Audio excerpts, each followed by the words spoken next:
বিএনপির ভারপ্রাপ্ত চেয়ারম্যান তারেক রহমান কোথাও কিছু একটা ষড়যন্ত্র চলছে বলে তার দলের নেতাকর্মীদের সতর্ক করার পর দল ও দলের বাইরে এ নিয়ে আলোচনা হচ্ছে।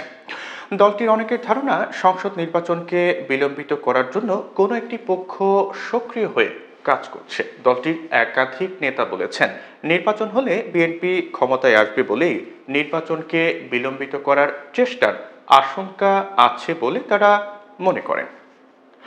সরকারের সঙ্গে সংশ্লিষ্ট কারো কারো বক্তব্যেও তারা সেই ইঙ্গিত পাচ্ছেন। পাশাপাশি সম্প্রতি আওয়ামী লীগকে নির্বাচনে আনা নিয়ে বিএনপির ভূমিকা সম্পর্কে প্রধান উপদেষ্টা এবং বৈষম্য বিরোধী ছাত্র আন্দোলনের কয়েকজন নেতার মন্তব্য নিয়েও নানা ধরনের প্রতিক্রিয়া হয়েছে দলটির ভেতরে। তবে দলটির মুখপাত্র ও জাতীয় স্থায়ী কমিটির সদস্য সালাউদ্দিন আহমেদ বিবিসিকে বলছেন যে জরুরি সংস্কার ও নির্বাচনী প্রস্তুতি একই সাথে চলতে পারে বলে তারা মনে করেন। একই সাথে নির্বাচনে আওয়ামী লীগকে নিয়ে আসার ক্ষেত্রে বিএনপির কোনো ভূমিকা নেই বলেও তিনি দাবি করেন। প্রসঙ্গত, সংবিধান ও নির্বাচন কমিশন সহ বিভিন্ন ক্ষেত্রে সংস্কারের জন্য সরকার গঠিত অনেকগুলো কমিশন এখন কাজ করছে। এর মধ্যে সরকার নির্বাচন কমিশনও গঠন করেছে। যদিও সম্প্রতি প্রধান উপদেষ্টা অধ্যাপক মোহাম্মদ ইউনূস এক সাক্ষাৎকারে সামনের সংসদ নির্বাচনে আওয়ামী লীগের অংশগ্রহণ প্রশ্নে বলেছেন, বিএনপি এটা করেছে। বলেছে সব রাজনৈতিক দল অবশ্যই নির্বাচনে প্রতিদ্বন্দ্বিতা করবে।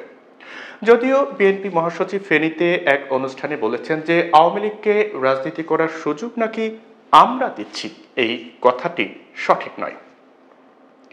অন্যদিকে বৈষম্য বিরোধী ছাত্র আন্দোলনের নেতারা আওয়ামী লীগকে নির্বাচনে অংশ নেওয়া এমনকি রাজনীতি করারও সুযোগ দেওয়ার ঘোর বিরোধী। এর আগে সংবিধান সংশোধন এবং রাষ্ট্রপতি মোহাম্মদ শাহাবুদ্দিনকে পদ থেকে সরিয়ে দেওয়ার বিষয়েও বৈষম্য বিরোধী ছাত্র আন্দোলনের নেতাদের অবস্থানের সঙ্গে দ্বিমত পোষণ করেছিল বিএনপি। ফলে রাষ্ট্রপতিকে সরানোর কথা বলেও সেখান থেকে পিছিয়ে আসতে হয়েছিল বৈষম্য বিরোধী ছাত্র আন্দোলনের নেতাদের। অন্যদিকে সংবিধান সংস্কারে একটি কমিশন কাজ করলেও বিএনপি মনে করে এটি বাস্তবায়ন করতে পারে নির্বাচিত জাতীয় সংসদ। একজন রাজনৈতিক বিশ্লেষক বলছেন যে পরিস্থিতি নিয়ে বিএনপির আশাহত হওয়ার মূল কারণ হলো নির্বাচন বিলম্বিত হলে বিএনপির বর্তমান জনপ্রিয়তা এবং পরিস্থিতির উপর নিয়ন্ত্রণ একই ধরনের নাও থাকতে পারে। সে কারণে নির্বাচন বিলম্বিত করার চেষ্টা তাদের কাছে ষড়যন্ত্র হিসেবে বিবেচিত হচ্ছে বলে মনে করেন তিনি। এখন প্রশ্ন হলো, তারেক রহমান কি বলেছেন?